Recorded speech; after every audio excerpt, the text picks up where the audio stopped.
right? It's just lovely. It's lovely stuff. I'm having a great time.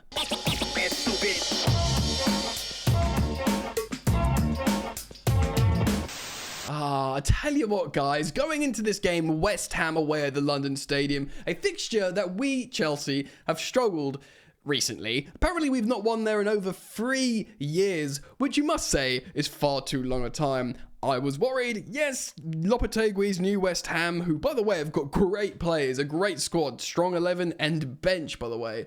A brave new world. Yes, they've had a difficult start of the season, but also they played quite well against Man City, and they should be a new... Basically, I was terrified. You know, you got Joe Cole saying 2-2 predictions. Lots of people, I listen to a lot of analysis football podcasts. People that previewed this game were saying 1-1, 2-2. I was prepared, but I hoped for a 2-1 away win. I even said that in my preview. 3-0! Slapped him up 3-0. It probably could have been more. Probably should have been more, ladies and gentlemen. And a clean sheet. It leaves after last season. I'm so traumatized after just conceding so many goals last season. Clean sheets mean a lot to me. And if you score 3 goals away from home in a London derby, I'm feeling good. We're going to talk about that today. As always, I thank you for joining me. Thank you for dropping a like on the video. Thank you for subscribing to the channel. Road to 200,000 subscribers. You can be a part of that, mate. Let's get into it. Feeling good, baby girl and boy. This is SofaScore that we are using for the reference. As you can see here, 3-4-3 from West Ham. Lopetegui. Good players, man. Good players. They were putting in a lot of fouls towards the end. In fact, did they start with that? Wan-Bissaka? I swear it was a conventional back four early doors. Maybe that's how they ended. Still, look at these players, though. Rodriguez is meant to be good. Of course, Edson Alvarez, who is a midfielder, by the way. He's a central defensive midfielder, so I guess you could play that sweeper role. Max Kilman's very, very good. This Greek footballer, good also. Of course, we know Palmieri's good. Wan-Bissaka can be excellent, certainly at defending on the wide flanks. Something that Fofana cannot do. We will discuss player performances, don't worry. Look, Rodriguez, Paqueta, and the front three, man. Of course, they've got Michail Antonio, who's a great, big, strong forward off the bench. But this starting dynamism of Somerville, who we were looking at, by the way, Kudus, who all big clubs were looking at, and Jared Bowen, who's, of course, an England international and can score a lot of goals at centre forward. We, though, played this 4-2-3-1 interesting formation where, like I predicted, Tosin would come in at right centre back and Wesley Fofana would start at right back. It wasn't great. We'll talk about that. All right. We're going to talk about it. So it looks like this. Rob Sanchez in goal. Yes, we need to speak about Rob Sanchez as well, because who is this guy? Did Marc Cucurella invert into midfield? Yes, he did. Remember before, he kind of was doing more like number 10 stuff here, but he was actually this time not always staying there. But as you can see here, that is a relative inversion. Midfield inversion ting. So Enzo was playing a little bit more in that same similar position as well, dropping in, I guess, maybe if Cucurella comes forward a little bit more, but occupying similar. By the way, I think he's been done dirty by SofaScore here. I thought Enzo was really, really good. Caicedo, slightly more on the other side, so I guess, yeah, part of the 4-2-3-1. That does really represent, look, if we get Enzo back up, left double six, right double six, or double pivot, whatever you want to call it, and Moises Caicedo was excelente, so superb. We saw Cole Palmer playing in the number 10 as expected. Did struggle to get into the game a little bit at times. Of course, scored an excellent goal. Noni Madueke probably struggled the most out of the attacking front four, though was the only player to actually stay on the pitch for the 90, I think. But he was all right, but he had frustrating moments, probably trying to force it a little bit. We'll talk about player performances. Sancho on the left, working up to fitness. I think he played about 60 minutes after his first 45 last game. Of course, immediately got an assist as well. Man of the moment, Nico Jackson. We saw our Galactico lineup.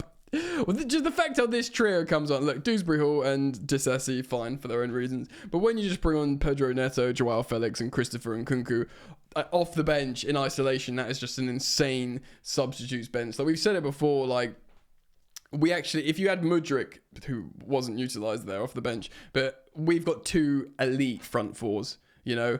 You got Jaden and Misha on the left, Neto and Noni on the right, and Nkunku and Jackson up top. And we know now, Nkunku is a centre forward. under Maresca. He says, look, we play a certain way. The number 10 behind, it's not going to be second strikery. It's not going to sort of even be what Pochettino uses number 10 for, that running in behind. It is a number 10. It's a creative free player. So it's Cole Palmer, we're giving him the keys, and it's Joao Felix deputizing. And you're not that kind of player. You're more direct. So you're going to have to sort of learn to play as a striker here, which is totally fine. Just fine. South Park reference. Let's have a look at the stats there, mate, shall we? Pretty darn even with possession, and we ended up with less, but in the first half, geez, only 51, because the first half of the first half, we had like over 70% possession. We did let them come into it a little bit, so 0.9 XG in the first half, 1.44, so that's a good 2.34 XG in a game is great. Especially when you score 3 ruddy goals as well. 5 big chances created again. Guys, we are creating chances. That's why I said, when you create 5 big chances, you can expect to win games. That's why when we played Crystal Palace and only drew 1-1 by creating 5 big chances, it was a frustrating day for the finishers, as it were. But we were the better side because they had 15 shots to our 12. And we won 3-0, of course. I keep saying that as many times as I want. 7 goalkeeper saves, and yes, we will talk about the guy between the sticks.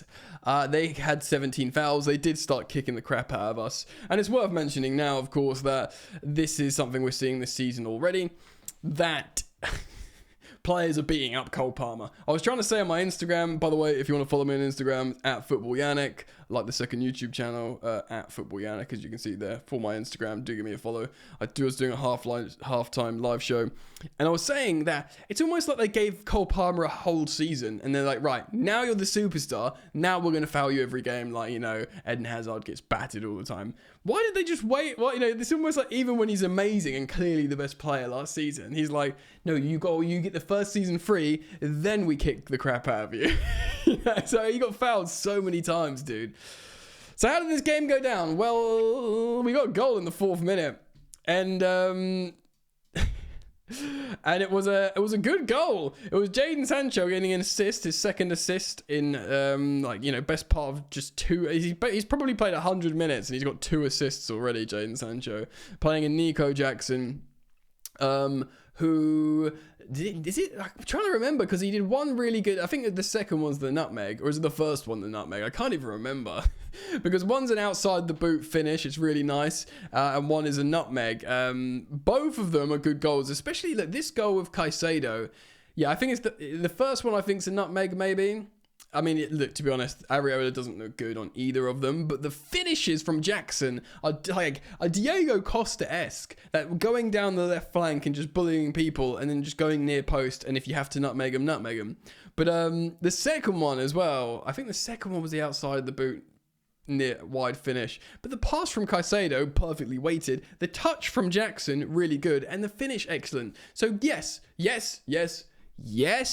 West Ham defended like they were in a brothel, working in a brothel, but it was well executed by Chelsea and good goals. They did come back later on that second half and pose threats. Souček, of course, came on the 38th minute, did make a difference, and that was it. Should we talk about the Wesley Fofana penalty, non-penalty situation before halftime? Many people, including many Chelsea fans, are saying penalty. The thing is, if it was last season, it was a penalty. Apparently, the threshold is going to be much higher this season, and unless it's a howler from the on-field ref, they're not going to overturn it, even if they look at it. And they deemed he pulled Somerville, Fofana. And to be honest, Fofana was roasted playing in the right-back position by Somerville more than once. He pulled him, and then as he went into the box, he sort of pulled him, but by the time they were in the box, he wasn't like hurting it. He's just sort of holding him. There's holding in the box all the time. That's what they sort of spoke about. That coupled with the high bar, great. And we benefited off this new high bar. The only thing is, will they sustain it? They said last season they were going to keep booking people for dissent. The first 3 months, everyone who coughed got a yellow card. And then they softened up massively towards the end of last season. So will this massively high bar for penalties get lowered before the end of the campaign? Possibly. If it was against me, I'd be annoyed, but I don't think it's a travesty that the penalty wasn't given there. So leave your thoughts on the penalty shout down below. So the second half starts, and remember, by the end of the first half, They had a goal ruled offside, West Ham. They had the penalty incident. Whichever way you look at it, it was controversial, and they will feel hard done by. No matter whatever is right, do you know what I mean? They will feel hard done by, and they put pressure on. So to start the second half, and for Nico Jackson, who's on a brace, to set up Cole Palmer for what is to only be described as an excellent finish. Very, very good stuff indeed. And of course, that's the 47th minute. We don't score again. There's lots of subs, lots of cards. They have 1, 2, 3, 4, 5 yellow cards in the second half alone. West Ham, obviously that's frustration. We have chances. Like I said, we probably, Joao Felix had a couple of chances to score. Noni Madueke had at least one instance where he should have done better. But we move and we execute a wonderful win away at West Ham. Let's quickly talk about player performances then. So, some good performances from West Ham players, but collectively and defensively, they just weren't on. So, Wesley Fofana, as you can see here, he played very much right back. He was not good right back. Look at his biggest heat map there. That's when he's chasing back Somerville. He did not look comfortable at all. He won his aerial duel. Really bad for ground duels, and obviously got a yellow. He did not look comfortable at all. I mean, I understand why. I just to talk about it, he's fast. He's a good footballer, so he's been tried at right back. Obviously, Disasi's not fast at all. He's been had an amazing budding partnership with Levi Colwill, but we need a right back playing right back. Basically he wasn't the one. It's not a good game for him. I don't want to see him at right back. Bring in Joshua Chimpong or whatever. Just bring in an actual right back to play right back. We can even ring Cucurella over and start Renato Vega or something. Tosin, really good, bro. Really, really happy with Tosin. As you can see, his heat map very much right. Centre back. It's 5 clearances, 2 block shots, 88 passing accuracy. The thing is, he's just super tall, bro. Why you showing me that? He's super tall, Tosin, so it just feels comfortable knowing you got a guy that's going to win there. So Cucurella played well, played 95 minutes, made 2 interceptions, 3 tackles, won most of his ground duels, won all of his aerial duels as a little man. And pretty 94% passing accuracy, which is really, really good. And his 3 out of 3 long ball accuracy. You can only be really, really happy with that from Cucurella. I'm on his analysis page there, which I do not want. Levi Colwill, I imagine, was very good. As you can see in the bottom left-hand side of the screen here, he got 0.4 nearly expected assists. Not bad for a centre-back. Didn't win any ground duels, which is annoying. I imagine his passing's good, though. Well, did 50 passes. We're basically relying on him for lots of passes. And he created a big chance at centre-back, which is actually very, very, very good. Now, Enzo Fernandez, we looked at, maybe his stats weren't so strong, but I did think he was good in this game, actually. I think it was quite a captain's performance. Obviously got in the face of Lucas Paquetalos, but what do you expect between Argentina and Brazil? He's the lowest rated Chelsea player, Enzo Fernandez, but I think that's kind of unfair. I actually thought he was good in the midfield. Next to, very strong case for man of the match, of course, Moises Caicedo. Very strong heat map here all over the gaff. Of course, he got an assist. From an expected assist of 0.41. 75 touches. He made a cross, long balls. Didn't always complete it, but was quite involved. Wow, he won 10 out of his 13 ground duels, which is very, very strong. He won all of his 3 out of 3 aerial duels. He did lose possession 9 times, but that's kind of okay in the context of the match. 2 clearances, 2 block shots, 1 interception, 8 total tackles. Strong, strong, strong from the defensive midfielder who created a goal in this game. Jadon Sancho, very, very good. Obviously, as you can see there, this is the kind of winger that Maresca wants. He wants a proper chalk on your boots winger, which Jadon Sancho is. 90% passing accuracy. He got an assist out of a 0.21 assist. Pretty good. Was involved a little bit. Still probably getting up to fitness somewhat, but it won't hurt him at all that he's got probably in total 100 minutes of football and 2 assists as he's working his way up. Noni a bit more disappointed, wasn't in the game much. I feel like made some poor decisions when entering the final third. Cole Palmer looked disappointed to come off, but when you've been battered so much by the opposition team, you've already got a goal, you're 3-0 up away from home in a London derby. Yes, bring off Cole Palmer and protect him, even though he was my captain on FPL. Not the strongest passing at 78. Obviously, he was dropping deep to get involved. His goal was 0.46 XG, so an excellent finish from not that high a value chance. 1 6 out of his 8 ground duels, you know, he was fouled 5 times, and a couple of them were really, really bad, so this is why he was taken off. Of course, he got his goal. I completely endorse Maresca taking him off. And of course, Nico Jackson, man of the moment, 2 goals and an assist, which can only be described as ruddy excellent. So you got 2 goals. So you can say what you want about West Ham's defending. How about this for freaking finishing? 2 goals out of 0.77 XG. An overperformance of 1.23 XG on those 2 goals, which is not what we know Nico Jackson for. We know him for underperforming expected goals. And of course, you got an assist as well for 0.06 expected assists. Very, very good. Yeah, man. I mean, like, the other stats don't really matter, does it? Because when you get 2 goals and an assist at quite low value chances, you have to be very, very happy with that, ladies and gentlemen. So I do want to speak about Rob Sanchez as well. So the huge narrative with Chelsea is, oh yeah, they got loads of young, talented defenders. They've got expensive, good midfielders, you know, and players are coming in like Lavia to make it even better, and yada, yada, yada. And, you know, Vega and Dewsbury Hill can come in. Oh yeah, of course, they've got loads of attacking midfielders, but they don't have the striker and they don't have the goalkeeper.